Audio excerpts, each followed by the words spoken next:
out we're at the bottom and top. Keys, no, not the bird. Actual birds here walking in the snow in Oxford, Massachusetts. Oxford's just south of Worcester, kind of southwest of the Boston area along 395. And yeah, looking like perhaps a midwinter scene here in early November as now winter storm Athena continues to dump plenty of snow across the northeast of New England. New England, your snow could just be beginning. Big wet snowflakes for a lot of people. Let's talk about the impacts out there right now and check in with Chris Warren. He's not too far from Philly tonight. And Chris, I saw the Global Forecast Center has increased the snow amount for your area, possibly 1 to 3 inches by the time this wraps up.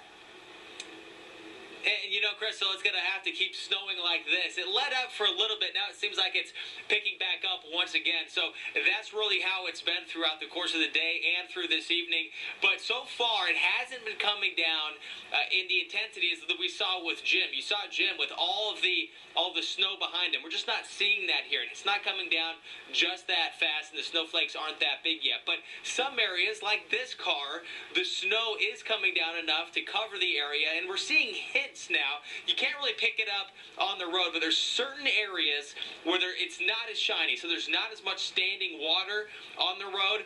That's where the snow's slowly starting to accumulate. So it's more of a slushy situation. You're not seeing the white with the snow. You're not seeing the roads turn white at this point. Every once in a while we're seeing a little bit of slush, but you need the snow to pick up in intensity because it's just, frankly, it's too warm to see some big accumulation without getting the intense snow coming down. Right now, where I am near Northeast Philadelphia Airport, it's 34 degrees.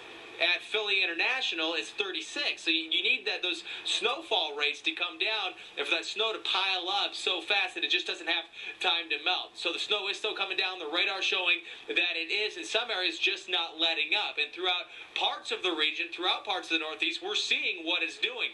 We're seeing the problems that this snow that's coming down right now is causing out there. We're seeing the fact that more people are now going to be without power because in some cases you have the wind, but also the snow, the heavy wet snow coming down on power lines, bringing those down, or coming down on branches that were weakened from last week's superstorm, or just by themselves with the leaves that are still on there being able to bring down some of the branches. So power outages are still going to be a concern, but travel, Crystal, at least in the near term, will be an issue on the roads. And I can tell you from firsthand experience earlier this morning, delays at the airport big time with all of those cancellations we've seen today.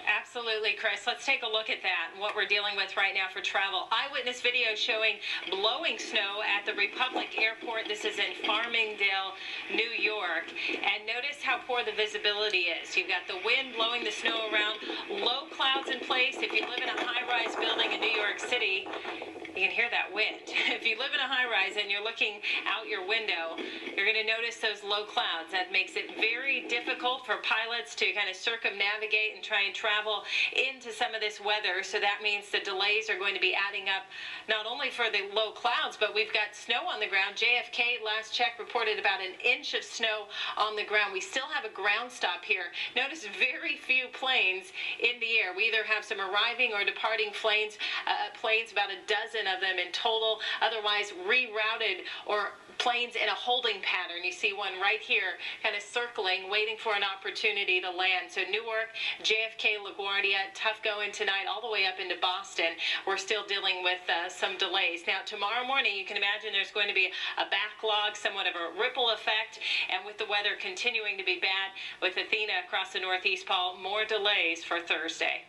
You know, the kids use a lot of snow days because of Sandy. Now they might have to use snow days because of snow here in November. Take a look at the concern here across the Northeast with more snow. You still see in the white, it's a winter storm warning, and the purple, those are winter weather advisories because we're still dealing with the snow stretching from areas of Delaware into Philadelphia up towards Trenton and New York City and towards Westchester into Connecticut. Some heavy snow still falling right now, and the snow threat continues even tomorrow into parts of New Hampshire and Maine. Again, look at the radar here. we're not only dealing with the snow and the rain in some areas, but also the winds. The winds have been very gusty across many areas. Look at this. We're talking sustained winds in that 20 to 30 mile per hour, so near blizzard conditions across the area. The wind's not as strong, though, as we head on towards the mid-Atlantic, but we're still dealing with a sizable amount of snow, a good swath of 3 to 6 inches here in the White, and a bullseye of already 6+. Some areas already seen 6 inches of snow, even around the Hartford and New Haven areas, and we're still seeing more snow as we head overnight. Crystal? All right, coming up next, we're going to update the travel situation in New Jersey. We'll talk to someone live and find out where the worst road conditions are and what to expect before